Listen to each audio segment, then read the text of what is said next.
Bienvenue dans cette nouvelle vidéo où je présente le plan d'action qui m'a permis de closer mes premiers clients. Tout d'abord, le closing, qu'est-ce que c'est? Super simple, c'est de faire passer un client qui doute à un client acheteur.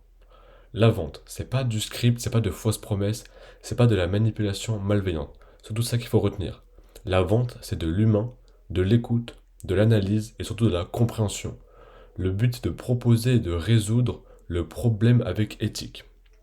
Donc, la structure de ce plan d'action. Tout d'abord, la connexion émotionnelle, la création sympathie. Faut arriver dans l'appel avec du sourire, faut réellement s'intéresser et sincèrement à la personne. Le but c'est vraiment de découvrir ce qu'elle fait et ce qui lui bloque dans sa vie. Échanger, connecter pour casser la barrière du vendeur. Pas devenir un vendeur de tapis, pas simplement trop forcé, faut vraiment avoir de l'intention de vouloir la connaître. Pas avec des questions simples, tu m'appelles d'où, j'ai vu tes stories, trouver un lien de similitude assez rapidement. Le but, c'est quand même de connaître légèrement son client. Attention, dans cette partie-là, la chose où on peut se perdre le plus rapidement, c'est de devenir une conversation copain-copain. Cela peut faire détourner l'objectif du call et peut du coup faire perdre du temps. Le principe aussi, c'est d'adapter son niveau d'énergie, son intonation, le débit, et surtout le plus important, il faut garder légèrement cette importance de leadership. C'est toi qui prends l'appel, c'est toi qui poses des questions, c'est toi à la fin qui va récolter le cash. Cette partie-là dure entre 2 et 5 minutes, pas plus, car sinon après le call va durer beaucoup plus longtemps. Deuxième partie, cadrer l'appel, avoir des objectifs, prendre le leadership du call, comme on l'a dit juste avant, expliquer le but de l'appel, comment on va se dérouler, et faire la transition vers la partie questionnologie. Voilà. Cadrer avec une seule phrase simple, exemple, bon, on a fait vraiment plaisir d'échanger avec toi, le feeling passe bien, donc c'est plutôt cool. Est-ce que tu as bien prévu 30 à 1 heure devant toi pour que l'on puisse échanger autour de la situation? Est-ce que c'est bon pour toi? Le plus important, c'est ça, 30 à 1 heure. Car généralement, même des fois, les calls vont durer jusqu'à 1 heure, 1 heure et demie, si à la fin le client il signe. Donc si le client a que 45 minutes ou il a vraiment quelque chose de pressant à faire après, il faut reporter le call. Car sinon, vous allez perdre du temps et le client va être pressé, va mal prendre des décisions. Donc après, il faut amener ça vers la transition questionnologie. D'ailleurs, dis-moi, tu fais quoi, tu viens d'où? Le but après, c'est après avoir expliqué comment le call va se dérouler, directement poser les premières questions. Cette partie-là dure à peu près 1 à 2 minutes, pas plus. Donc avec ceci, on arrive environ à 7 8 minutes. Moins de 10 minutes, vous avez fait la présentation et vous avez déjà commencé à poser des questions pour entamer le deuxième process. On arrive dans la troisième partie, sûrement l'une des plus complexes, la questionnologie, l'art de poser les bonnes questions. Comme on dit, poser des questions ouvertes. Le premier point, ça va être sur l'objectif. Comprendre sa SI, sa situation initiale. Comprendre sa SD, sa situation désirée. Surtout, anticiper les différentes objections, ses freins, ses peurs, ses blocages. Dans cette partie-là, ça va être les questions les plus importantes, car vous allez tout apprendre de votre client. Savoir de A à Z ce qu'il veut, comment, pourquoi, ce qu'il fait dans la vie, c'est vraiment le plus important, c'est là où vous avez assimilé le maximum d'informations. Attention, dans cette partie-là, les questions que vous avez posées vont dépendre de chaque personne et chaque cœur de métier. Vous allez poser vraiment des questions ciblées, des questions qui sont vraiment intéressantes et qui vont vraiment répondre à les questions que vous vous attendez. Bien sûr, ceci s'adapte à chaque métier, chaque personne. Comme on dit, avec, comme on a dit juste avant, avec l'intonation. Posez des questions ouvertes, pas des questions fermées et réponses courtes. Pas des est-ce que tu vas bien? Oui, c'est plus des questions explique-moi pourquoi ça va pas. Et pas des ok, j'ai compris, ça va pas. Des choses où, en fait, où le client doit répondre autre chose que par oui ou par non. Après, le mais, c'est de structurer est la même. Si la situation initiale, donc il faut creuser les émotions, pas d'émotions de vente. Voilà, ce qu'il faut, c'est que le client se rende compte lui-même que ses émotions le rendent triste et au contraire, il faut creuser sur ceci. Pour sa situation désirée, il faut aussi creuser et des émotions, mais pas des émotions de vente. Hop. Pour comprendre sa SI, sa situation initiale, poser des questions très larges, comme par exemple, raconte-moi tout, tu en es où aujourd'hui, comment tu en es arrivé là, pour creuser la situation initiale, par exemple avec des c'est-à-dire, en quoi c'est un problème pour toi, depuis quand, comment, pourquoi, où, combien. C'est grâce à ça où c'est à ce moment-là où le client, c'est lui qui va s'ouvrir à vous et qui va expliquer pourquoi, comment. Rebondir sur chaque réponse et creuser pour comprendre réellement le problème et savoir d'où est-ce qu'il vient réellement.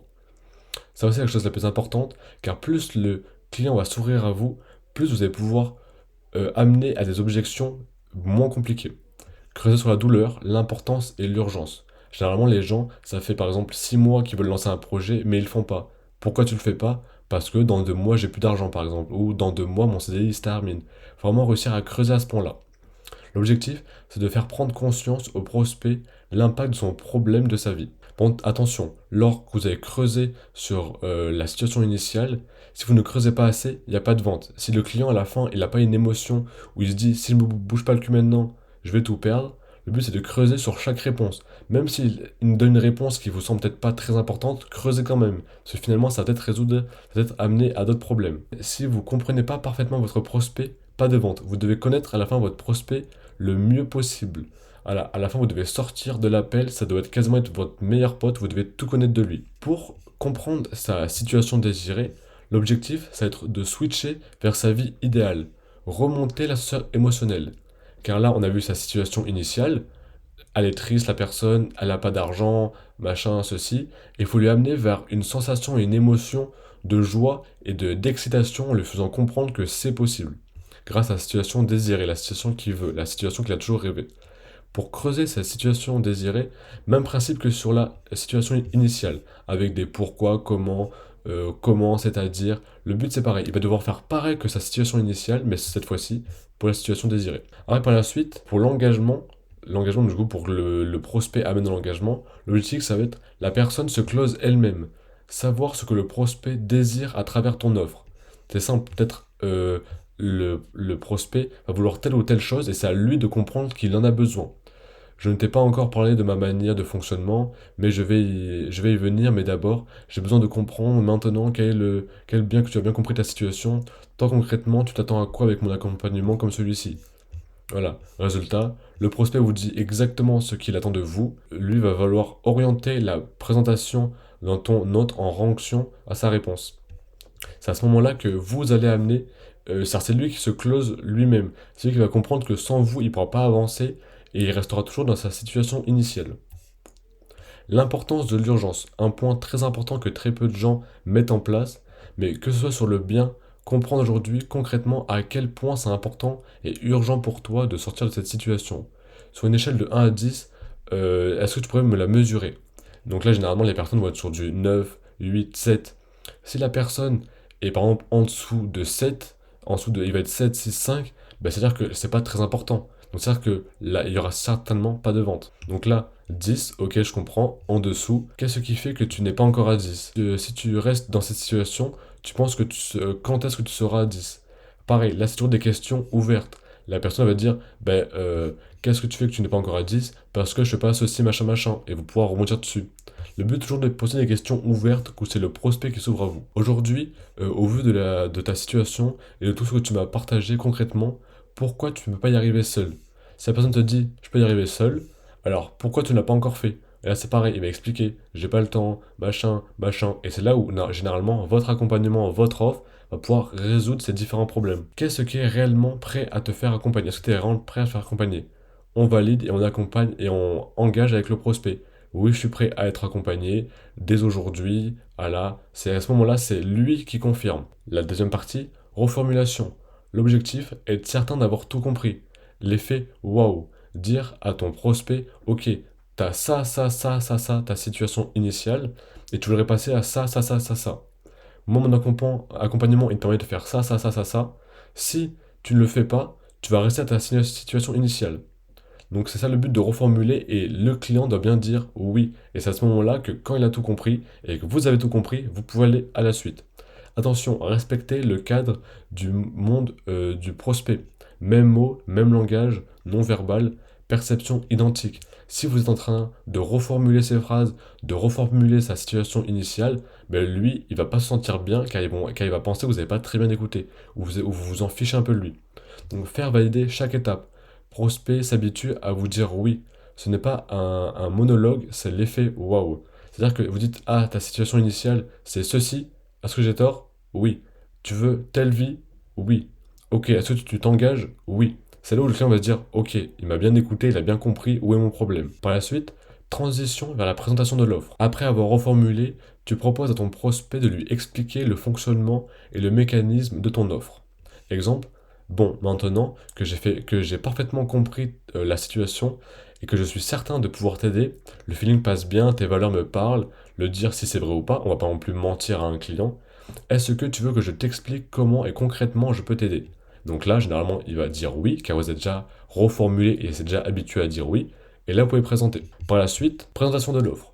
Ceci est une partie extrêmement importante, car si vous commencez à mal gérer ceci, tout le travail fait avant ne sert à rien. Donc, chaque offre est différente, donc compliqué de te partager la présentation idéale. Ça, c'est vrai. Car généralement, chaque accompagnement est différent, chaque formation est différente, et surtout chaque client est différent. Si le client vous rendez compte qu'il n'a pas besoin de tout votre accompagnement, vous n'avez pas tout lui présenter. Là, c'est vraiment à vous qui normalement avez conçu l'offre, vous devez la connaître par cœur, donc c'est à vous d'adapter avec ce que veut le client et à votre offre. Donc il faut orienter la présentation de ton offre en fonction de ce que tu proposes et de ce que donne comme info. Si tu sais que le prospect recherche de la proximité, tu l'accentues. D'où l'importance de poser les bonnes questions. Comme j'ai dit juste avant, tu sais ce que le prospect il veut, donc tu vas lui donner en offre ce que lui il souhaite, pas plus. Faire en sorte que la présentation de ton offre soit simple et compréhensible, le plus fluide possible. Si tu parles pendant 45 minutes de ton offre en lui montrant tous les modules, exactement tout ce que tu peux faire, ben, il va se perdre. Le but c'est que ce soit simple, rapide et qu'il comprenne rapidement. Augmenter la valeur perçue de ton offre en expliquant ce qui la compose et le mécanisme de ton offre. C'est simple, c'est se valoriser et montrer que ton offre est la meilleure, donc est la meilleure sur le marché et qu'il n'y a pas mieux. Parler des bénéfices de chaque étape de ton offre. Le but, c'est pas de dire, ok, tu vas faire 100 000 euros dès le mois prochain. De dire que, au début, par exemple, je donne un exemple simple, au début, on va lancer tes vidéos YouTube, tu vas être connu, tu vas augmenter ta notoriété, par la suite, on va créer ton offre. Le but, c'est vraiment d'expliquer chaque étape, comment ça va se dérouler et ce que lui, il va gagner. Donc, il va s'habituer, du coup, à dire, oui, ok, ça me va. Ok, ça me va. Ok, ça me plaît un peu moins. Parler des bénéfices relationnels et émotionnels. Ce niveau-là, il faut assez creuser car c'est le point important. Faire comprendre à ton prospect que ton offre est la voie la plus simple et rapide vers sa situation désirée et la moins douloureuse. Si vous commencez à dire oui, mais l'offre de machin est mieux, c'est débile. Ce qu'il faut, c'est montrer que vous êtes les meilleurs sur le marché, que votre offre et votre accompagnement, c'est la meilleure et vous ne pouvez pas faire mieux que, quoi qu'il arrive, il va la prendre, votre offre, et il va avoir les résultats désirés. Parler de ta promesse, ton packaging, c'est-à-dire les étapes de transformation. Ce que va vivre le prospect avec toi, de ton produit et de ton prix. Le but, c'est de tout lui parler et de dire exactement ce qui va se passer. Parler investissement et pas de prix. Si vous dites, ah, mon accompagnement est à 5 000 euros, ben non. On va dire, tu investis sur toi-même à une hauteur de 5 000 euros, par exemple. Le but, chacun, après, il faut tourner sa phrase en fonction de l'offre et du client, mais jamais dire le prix. Surtout ne jamais parler d'euros si vous êtes en France ou en pays Europe, car les gens, ça les freine énormément. Pas bégayer quand tu parles du prix. Si tu commences à dire, oui, alors, si tu veux, on peut faire un prix. Non, ton prix, c'est ton prix, assume-le. Si tu as décidé de le mettre à 2500 euros, tu l'assumes. Et c'est après tu reformules si le client ne comprend pas ou pourquoi c'est trop cher. Faire valider à chaque étape que ton prospect comprend bien les étapes de ton offre. Voilà. Si c'est un monologue, la présentation de ton offre va être longue et chiante à écouter. Fais-le participer. Le but c'est, tu dis, ah moi je peux faire ça, ça, ça. Est-ce que comment toi tu le vois? Ok, moi je veux bien voir ça, comme ça, comme ça. Ok, mon accompagnement peut t'aider. Exemple, tu comprends, tu vois l'intérêt de X, Y, Z. Ça fait sens pour toi? Oui, non. C'est ok pour toi? Oui, car je sais bien ce que je pensais. Sur une échelle de 10, déjà avec les étapes dont je viens de te parler, t'es chaud à combien? Ok, 10, là, nickel. Et après, finis par lui demander si ton offre fait complètement sens pour lui et s'il est prêt à avancer avec toi.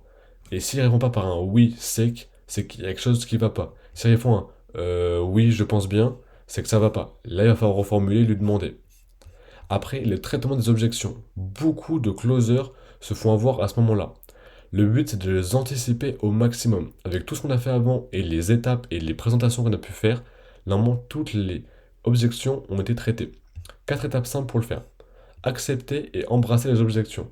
Si un client vous dit ah non, ça va pas, machin, machin, machin, il ne faut pas se braquer. Il faut dire ok, pourquoi, expliquer et comprendre pourquoi. Creuser pour comprendre l'objection. S'il dit non, ça me va pas, ok, pourquoi? Le but c'est de savoir pourquoi. Normalement, ça a été fait avec toutes les questions et la mise en place qu'il y avait eu avant. Mais s'il y a toujours des objections, on replonge dedans. Isoler l'objection. Ah non, c'est trop cher pour moi. Ok. Si c'était gratuit, est-ce que tu le ferais? Oui, non. Traiter les objections. Différentes manières. Revenir sur des éléments du call, revenir sur ses motivations, le rassurer. Traiter une objection, c'est parvenir à comprendre pourquoi cette objection existe et faire disparaître ce frein, blocage, etc. 90% du temps, c'est le prix.